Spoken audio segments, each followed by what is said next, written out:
Welcome to a really random video.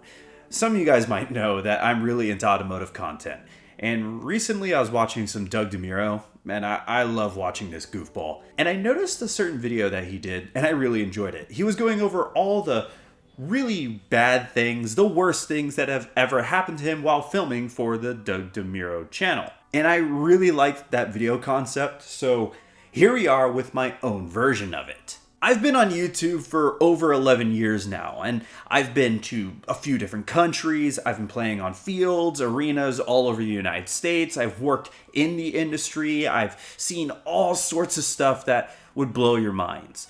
But thankfully, over the course of all those years and doing all that stuff, I've had very few actually bad things happen to me, thank God. But I still have some funny stories to tell. So thanks to Evic, who sponsor everything I do here on the USAirsoft channel, and Phantom Gear, who supply us with some awesome plate carriers, we can go over the worst things that have ever happened to me while filming USAirsoft. And right away, let's go ahead and answer some questions from you guys.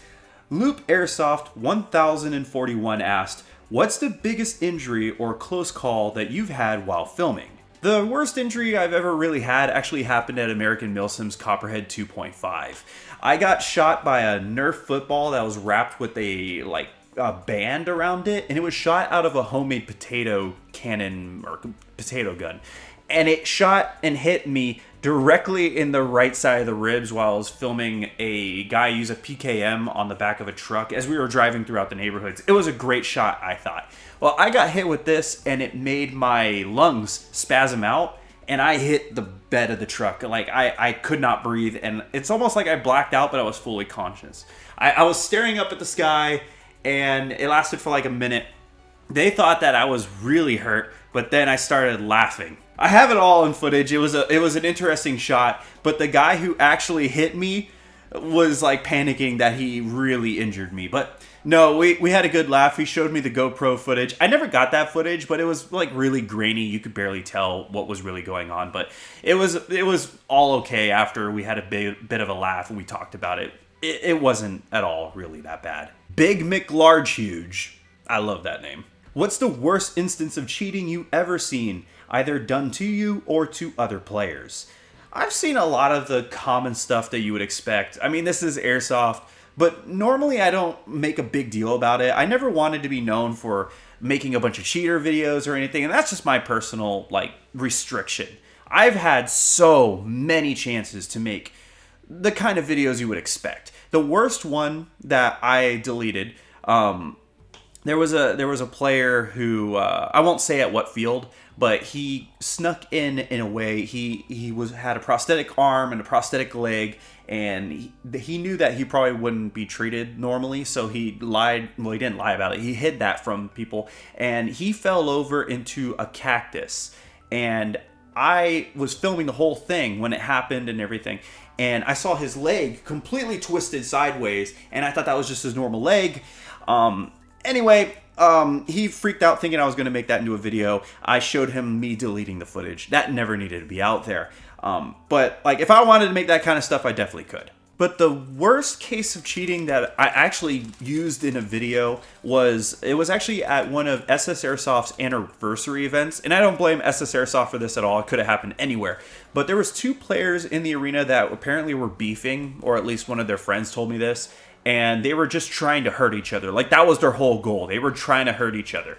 So I have this clip of one guy taking a bunch of BBs and he's still shooting. Yeah, Steve from SS, he wanted to see that footage. He was pretty upset, to say the least, and he put an end to that. But if you ever do see me at a field and something really does go down, which I've never filmed any big fights or anything like that, just because I've never actually seen one. But if one were to break out, I would definitely film it, but you guys would probably not actually see it unless some weird reason came up. But you guys will probably never see that. If I were to be filming an actual fight, I'm actually going to be using that for evidence for the field, just in case of some lawsuit or some stuff happens. It happens. It does happen once in a while where some legal action comes of it. So it's great to know that I can at least provide them with footage of it in any capacity, they are very appreciative whenever I tell them that I'm willing to do that for them if something like that ever happens at an event or some field that I'm filming at. Carter2211MTB asked, has anyone gotten mad at you for filming?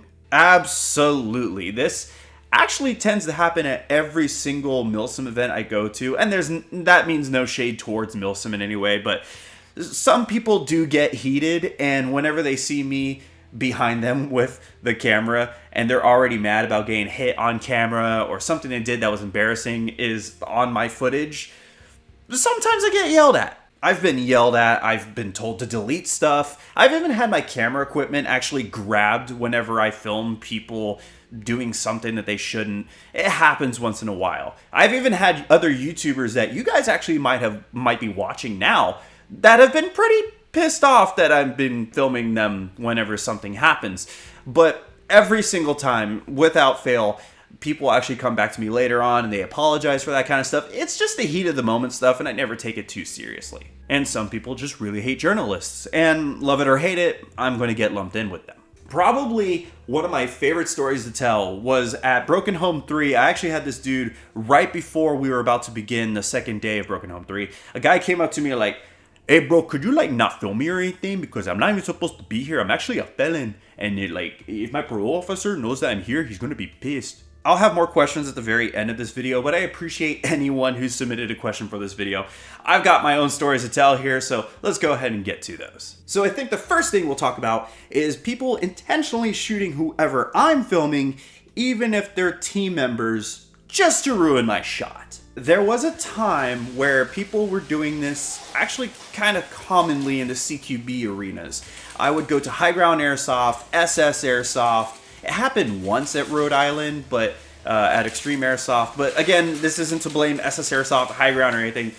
If people want to be assholes, they're going to be assholes. Whenever I'm filming certain players for the third-person gameplay, or even more whenever I was mixing it up with first and third-person footage, and my guy that I'm filming is just killing it, some people would try to mess with me by intentionally shooting him, even if they're on the same team. It would happen. It would be kind of like a real-life version of stream sniping.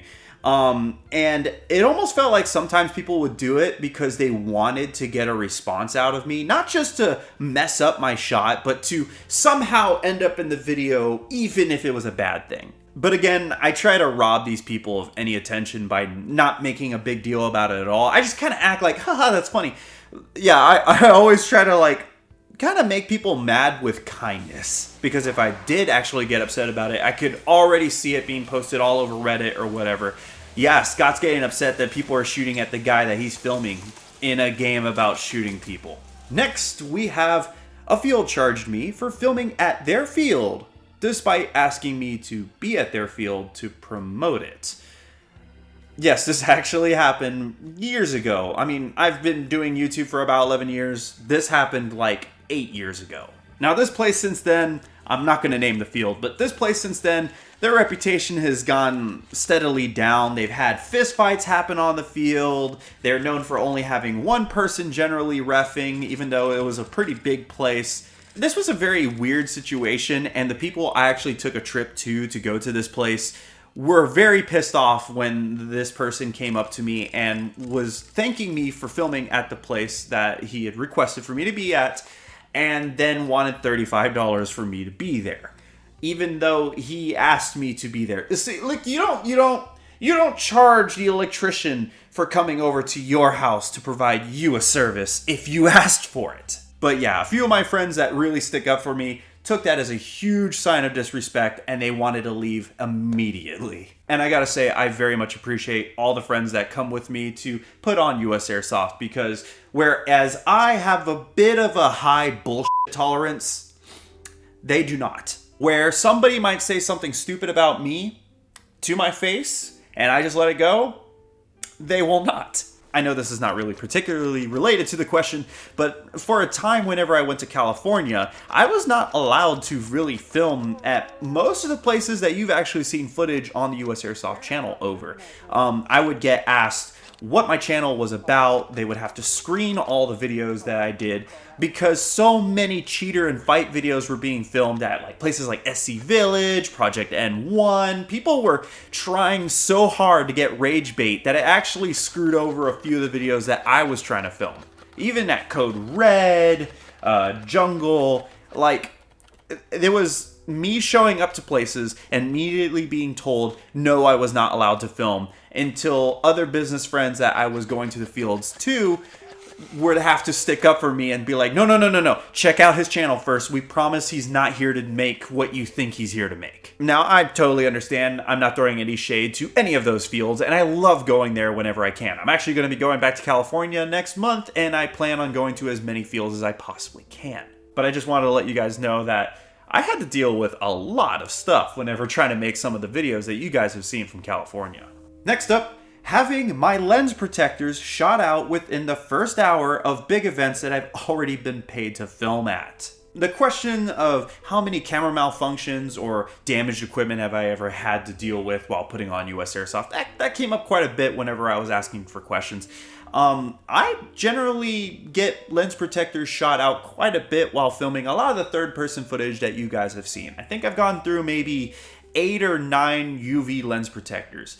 Now, why do I use these lens protectors? Well, you have to take into account that just the body of the camera that I'm actually filming on right now, it's a Sony A7C, I think I spent like $2,200 combined for the kit lens, the body, and then like another $300 for the stereo mic that's on top of it. But yes, I use UV lens protectors. I stack them on the actual lens of the lenses I'm using for my camera. So whenever I do take a hit, at least the UV protector is kind of like some armor. And I make sure to never film like directly in on incoming fire. If I'm filming over a certain person's shoulder, I always make sure to film at an angle, so at least if I do take a BB, it should just hit at an angle and dampen some of the damage at least. And then at really big events or in CQB, I tend to stack 2 UV lens protectors. And you guys never notice this, but I'll screw them together. They don't cause any drastic effect on the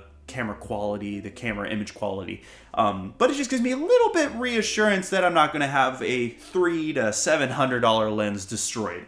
And I will almost never take my macro lens out, my $1,000 G series macro lens that you guys tend to see through whenever we're filming the internal parts of certain replicas or little tiny details. I will never take that out onto the field. I'll do it for portraits on the field if there's nobody else out there, because that lens is beautiful. But a couple times I've had those lenses shot out to the point where I have no protection at all within like the first hour at events. Notoriously, I had that happen to me at Conquest of Avalon. I can't remember which one. I think it was the first one I ever went to. And I ended up having the bottom of a plastic cup cut out. It was either that or like the bottom of a jar that we broke and kind of taped it to the side of my camera lens, or just taped it on it.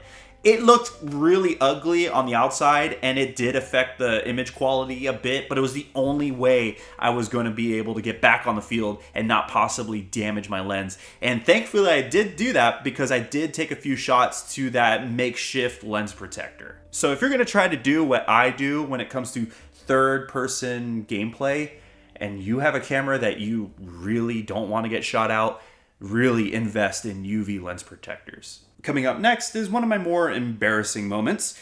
I made a GoFundMe for a $2,000 laptop that I was recommended to do by fans, but it was seen as a disgusting example of e-begging. So at the moment, I work and edit with my Alienware M15. It's a great gaming laptop, but I never really use it for gaming. I use it purely for editing. I take that thing with me everywhere. I stream off of it. I edit every single video that you guys see on the USAirsoft channel on it. That thing takes every bit of my footage, and it generally does very well. I can't handle 4K video editing unless I want a 4-minute video to take about 18 hours, but it can do generally anything I need. And whenever I made a camera switch from a Fujifilm camera to my first Canon G20 Vixia camcorder, the footage, I guess, just would not work with my computer or any other laptop that I had. It was just, I guess, it It was too good. So it was either get a new laptop or a PC that I really could not afford and I needed to get it quickly,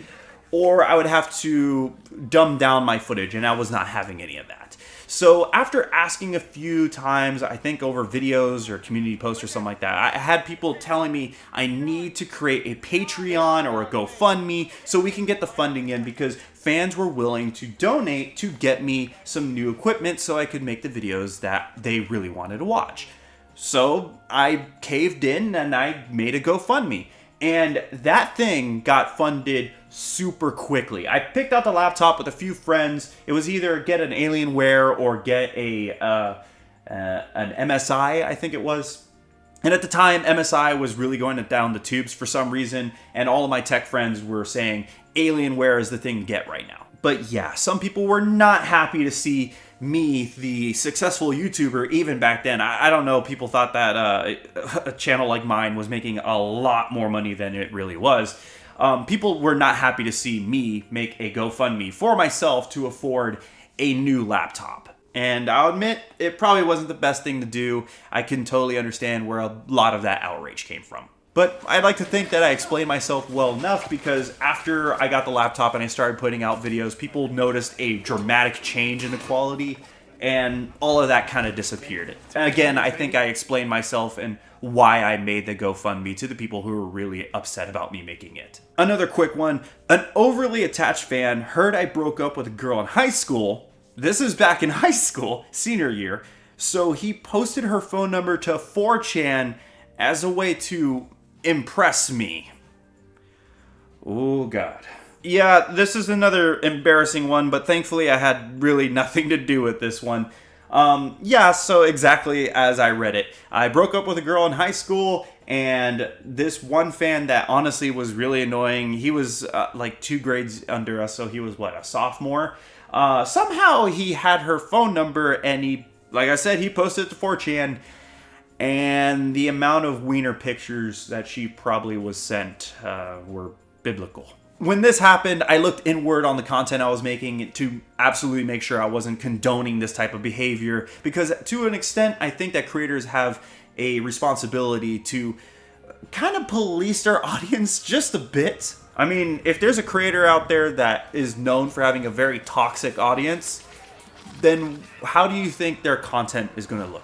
This happened like 9 years ago, and I didn't see any correlation in my content to perpetuate this, and I let that guy know that I was not happy about the situation, but my ex was not hearing me out. So that was one of those weird high school situations that I just backed away from. Coming up next on the list, I have my most negative video. I made a video about a very unbalanced game at a field, and a lot of people harassed that field over social media and over phone calls when they absolutely did not deserve it. I basically caused a situation that really changed up how I would forever do content after this. Even in that video, I was trying to make it clear that this was a situation that could have happened anywhere.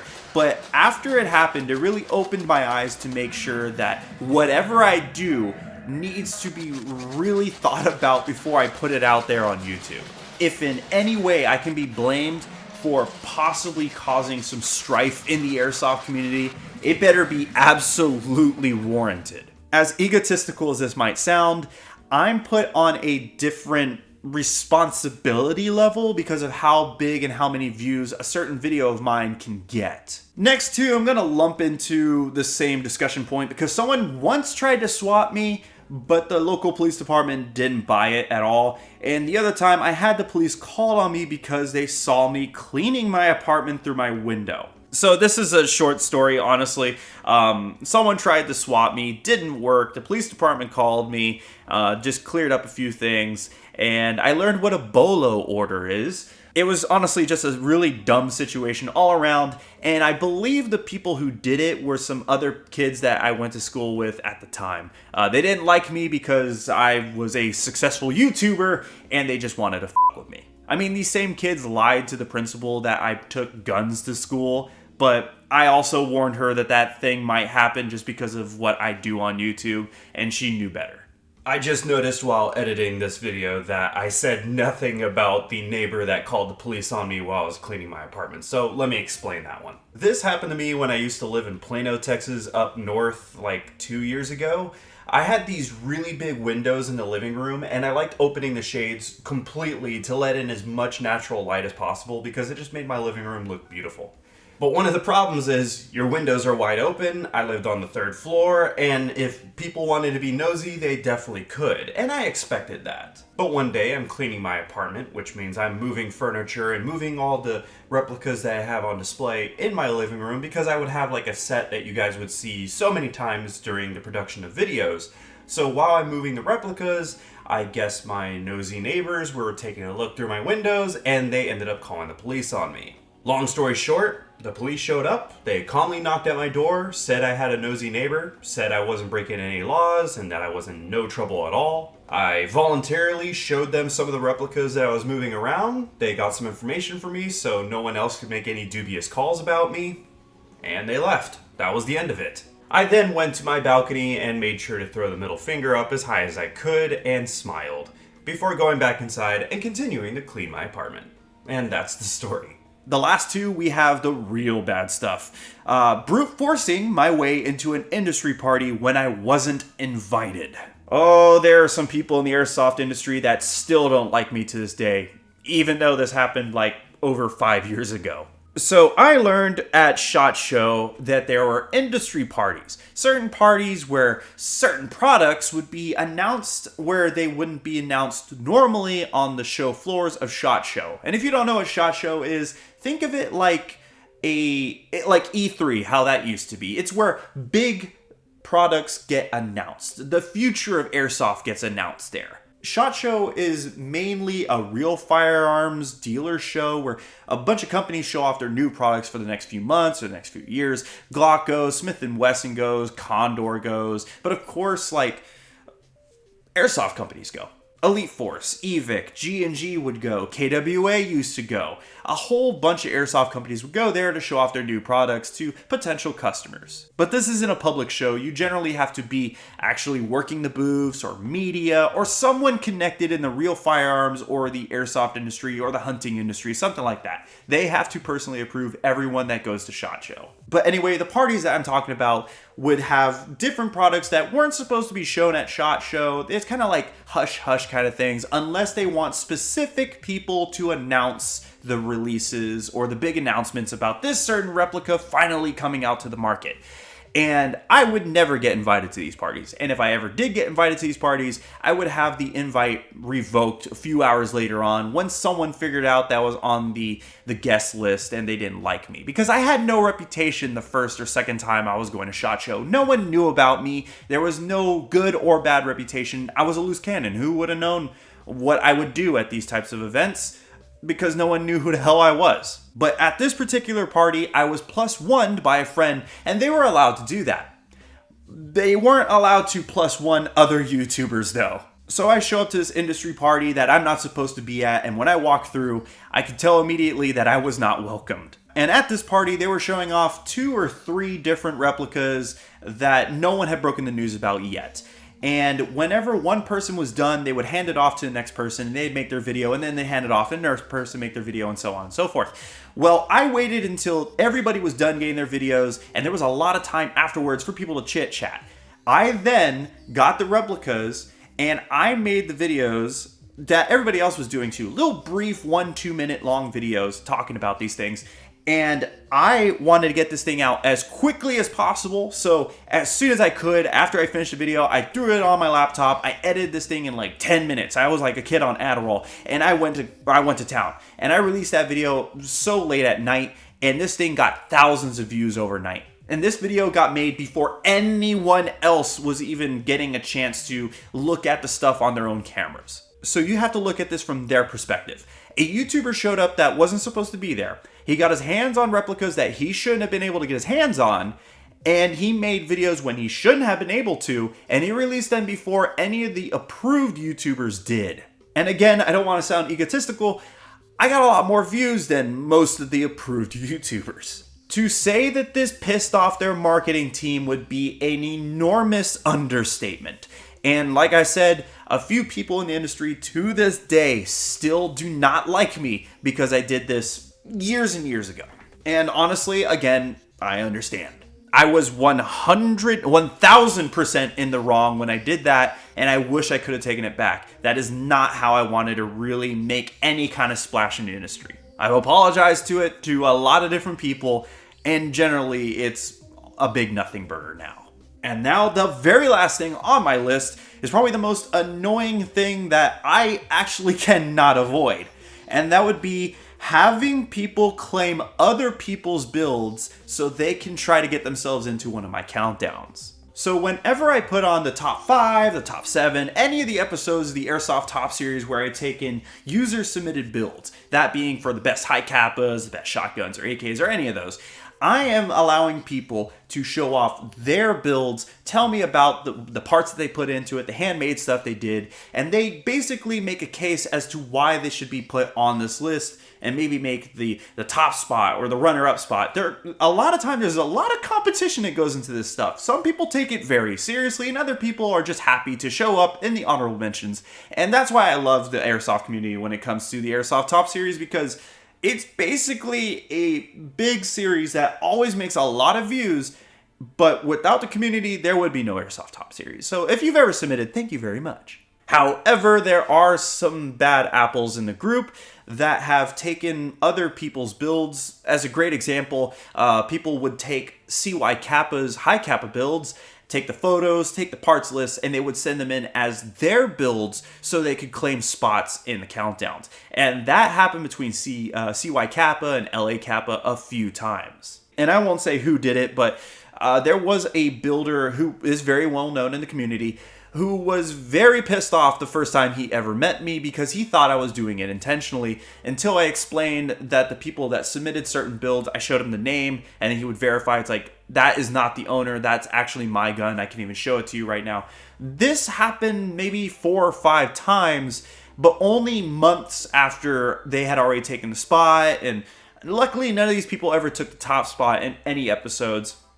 And I'm not the kind of person to try to publicly shame these people and cause a bunch of negativity in the Airsoft community, so I'm not going to do that. These people know who they are. They got some messages, to say the least. I don't think these people did it to intentionally mess up an episode of the Airsoft Top Series. They just wanted recognition at all costs, and it led to something like that. And again, this is not something I can really verify and fix.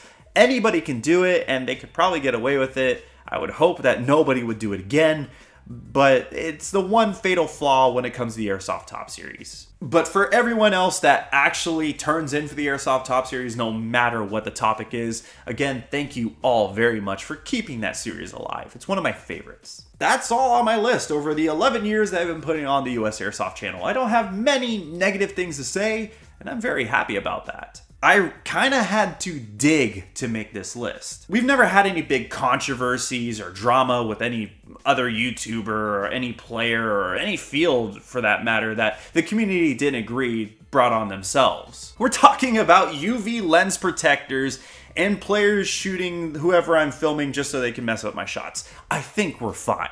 But that doesn't mean that I've made no mistakes on the way, but every time something comes up and people tell me that I've done wrong here and there, I always try to figure out the situation. I want to learn from those situations, and I apologize when it's needed, because I don't want there to be any bad blood between anyone out there. This, for the most part, is just all normal YouTube stuff. Honestly, I'd rather look at all the cool stuff that we've done or the beautiful places that we've been to. I'd rather talk about all the amazing stories that so many of you guys have. I appreciate all of you watching though, and again, I got this idea from watching Doug DeMuro. I love that channel, and whenever I make my own automotive content on a different channel, I'll probably have some Doug influence sprinkled across that channel. But again, I want to thank Evic for supporting everything we do here on the US Airsoft channel. I want to thank Phantom Gear for supplying us with all sorts of different gear, and again, thank you all for watching and just being here. But until that next video drops from the city of San Antonio, Texas, this has been Scott Hollenbeck, and I will be sure to see you all next time. A few people were asking, do I ever get hit while filming? Yeah, I get hit pretty much every time I go filming on the field for any event. It happens all the time and it's to be expected. Especially in CQB arenas, because everyone is so jumpy. Everyone wants to snap shoot as fast as possible, but that means that no one is taking into account target identification. No one cares about that stuff in CQB. Cheesy Boy asked, any uniform or kit that you've seen that you generally disliked? Not really. I can't think of any loadouts I ever really disliked. I've seen my fair share of World War II German kits, but never got the vibe that anyone was really racist because they were putting on these loadouts. You can read people when you talk to them or see what they specifically do with any loadout. But thank you all for your questions. Many more will be answered very soon, so feel free to ask as many as you would like in the comments down below.